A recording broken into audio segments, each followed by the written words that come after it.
Thanks for staying with News at Prime tonight. Vantage Goldfields CEO McChesney has dismissed allegations that he's deliberately delaying the process of reopening Lily Mine. He says that the agreement between Vantage Goldfields and Siyakhula Sonke Corporation was cancelled because SSC failed to raise enough funds. It's been 4 years since Lily Mine closed down. Operations were halted after the mine collapsed on 3 workers, trapping Solomon Nyarende, Yvonne Mnisi and Pritin Gambule. Their bodies are yet to be retrieved. Now, we're joined via Skype by McChesney tonight. Thank you so much for your time tonight, Mike. I think, firstly, there does seem to be a level of progress when it comes to the ownership of Lily Mine. Bring us up to speed in terms of where you are with the process of acquiring new owners. Good evening, Kathy. Yes, there has been a little bit of confusion and misinformation about the change of ownership, if there is one, and there isn't one. I can tell you categorically that there is no change of ownership in the mines, Lily Mine and its other sister mine, Barbrook Mine. So at this point, what is stalling the process? Why was SSC not a viable option?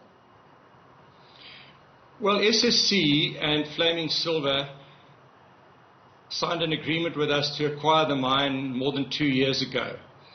They did not raise the money after some 17 months, and we cancelled that agreement about 9 or 10 months ago. They took that decision to the Mbombela High Court, and that was dismissed in July of last year. And that agreement is null and void. There is no sale agreement with SSC. So where are you then with the process of trying to have this mine recapitalized by new owners? We are making substantial progress, but there are obstacles in the way. The obstacle that came in the way in the first instance was once we dealt with the cancellation. As I said, SSC brought an application to challenge that decision. It was dismissed. Since then, a second Arendse company, it's an SPV with Tong Gold, has also brought an application to stay our progress in this regard. That judgment was handed down by a judge in, I think, November of last year, and we've appealed that judgment because we don't agree with the final ruling. Sure, and when you talk about the Arendse matter, of course, yesterday there were some of those that were speaking to reporters outside Lily Mine as being some of the new owners. Well, I need to point out to you that your program was incorrect. There are no new owners. If they claim to be new owners, they should show you the contract and maybe the share certificate that they've received. But I can state to you categorically that there are no new owners. So are you saying effectively that they've jumped the gun from their side? I really don't know what they're saying. Our agreement with SSC, Flaming Silver and Mr. Arendse was cancelled 10 months ago. We really have nothing to do with him at the moment, and we are in the process of seeking new investors to take over the mine and recapitalize it so that we can achieve exactly what we've been trying to achieve for the past 4 years. We're actually very disappointed. We share the grief and the heartache that the families have, in that they should have had closure by now in terms of recovering the remains of their loved ones.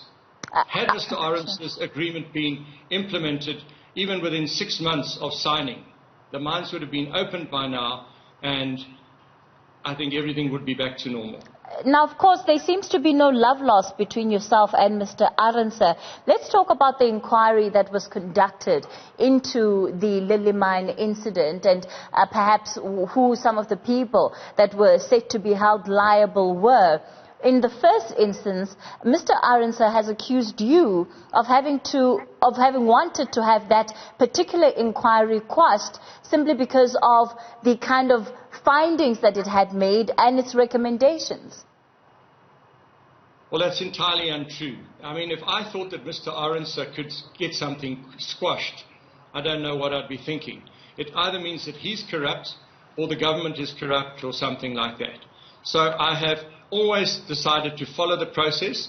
The Section 72 report by the DMR, the inquiry report, has been published. It's public knowledge, and that report must follow its normal course. Quite frankly, I don't know what Mr. Arendse has to do with the Section 72 report, because he wasn't around when the accident took place. Sure. When it comes to looking back then at that Lily Mine tragedy, do you, as being somebody who was there at the time that it happened, take responsibility for what happened? Of course I do. I was the CEO of the company when it happened, and I appointed all the correct, qualified, experienced personnel to run the mining company. I appointed a Section 3.1 mine manager in Bongani Ronto, a very experienced young mining engineer. I appointed a more experienced general manager in Eben Swanepoel to oversee the entire operation, and I appointed a COO in Mike Begg as the Chief Operations Officer. These, together with the safety officers, all the other engineers and geologists in the mine, were, in my view, very competent. And when the accident happened, I believe that it was an act of God. It was literally that, an accident. And the inquiry has made its own conclusions. But yes, to answer your question, Kathy, of course we take responsibility as the company. It's interesting that you should say it's an act of God, because when we get to some of the specificities of what that inquiry found, it's that one of them is that Vantage Goldfields had failed to institute a water draining system, and that in fact it had several pillars collapse that had weakened the overall surface of the mine.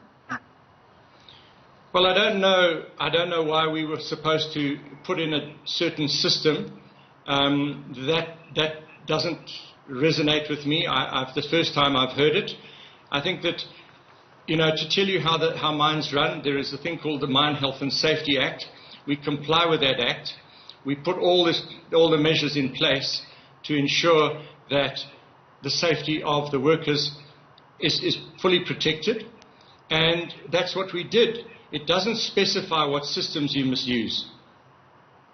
But so you're saying that you couldn't have foreseen the kind of mechanisms that you would have needed in place to prevent such an accident from happening? You can always do more in hindsight, and you can always, look at a situation looking backwards and say, well, if we'd used this or we'd done that, it would have been better. I don't know, and I don't think anybody can say with any confidence that having used another system, whether you say it's a German system or whatever, would have prevented the accident. What more could you have done? Very, very little. I don't think we could have done any more. If we had listed 100 possible risks of what could go wrong with the Lily mine, I don't think the collapse of the Crown Pillar would be amongst those. One of the things, of course, that came out of that inquiry was recommendations for criminal prosecution. To date, it doesn't seem that that has been effected as yet. Do you perhaps want to give me comment in terms of the fact that there hasn't been any action coming out of that inquiry? I certainly don't think I should comment on it. I think that is the job of the DMR and the NPA. And were you one of the people that was set to face criminal prosecution? I'm not aware of it. I've never been told that except by Mr. Arendse. So as far as you know then, in the official reports that had been sent to you, you were not one of the people listed for culpability? I have not seen a report which lists me as one of the people that is scheduled for prosecution. I have not seen such a report. I have spoken to the presiding officer, and on numerous occasions I've made extensive inquiries to the DMR and the NPA, and I have no knowledge of any prosecution. All right. And of course, the people who have borne the brunt of all of this are the families of those who died in this tragedy. And quite frankly, the picture that they paint of how you as a mining entity and how you've treated them is one of complete disdain and disregard. When it comes to compassion, do you think there are things that you could have done differently? Because the image that we see is of families being locked out of a mine and you dealing with them through the law and through court proceedings and not necessarily engaging with them. Well, just let me correct something. Everybody's locked out of the mine. It's a no-go zone because it's a very dangerous area. There's a collapsed zone there, as you know. So the families are allowed onto the mine when there's a commemoration service, as there was yesterday. But no one else is allowed on the mine, and especially not anybody that was an illegal invader, which has a court order against them, and which contravened that over December and January and went underground illegally. But having said that, Kathy, I just want to point out that I've worked with this community for the last 20 years. We've worked in harmony together. We built this mine together as a community and a workforce. This is not something that's done single-handedly by me or my company. This was done as a collective. Following the accident, I can tell you that my relationship with the families and the community was 100% and the same as it's always been over the years. I don't think it's a coincidence that since we cancelled the SSC Flaming Silver transaction, the families have had a different approach to me and have indicated some hostility towards me.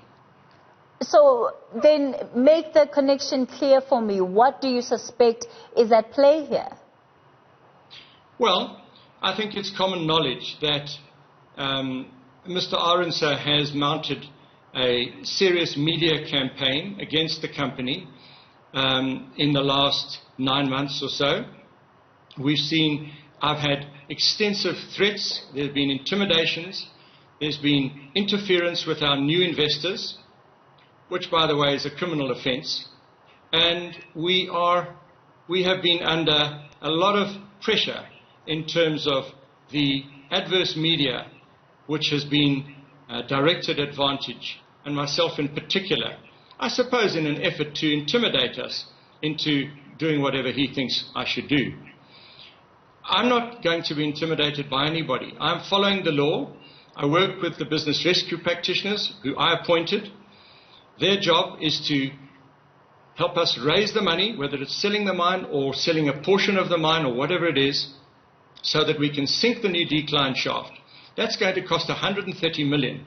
And that plan has been on the table right from year one.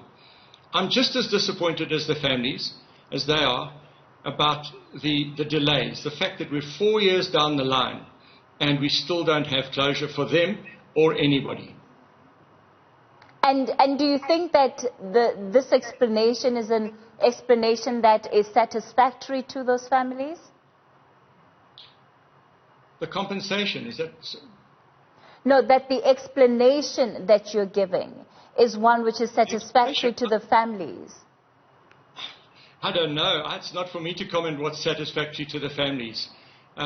We've done everything we can for the families, as any mining company would do in the case of a tragic situation as we had 4 years ago. They've received compensation. They're still receiving annual pensions. I can even give you the numbers. Some of them are quite substantial, quite frankly. Whether they are happy with that, I don't know. That's really something for them to comment on. What I can end up with in saying, Kathy, is that regardless of their hostility towards me, I still have great compassion for them as families, the fact that they lost their loved ones, and I'm here still after 4 years fighting to ensure that we can sink the new decline and we can recover the remains of their loved ones so that they can get closure. All right, let's leave it there for tonight. Mike McChesney, he is the CEO of Vantage Goldfields. As you heard there, he says there are no new orders for Lily Mine. There is a no contract, at least a valid one, that is currently on the table. The search then continues for investors to have the mine reopened.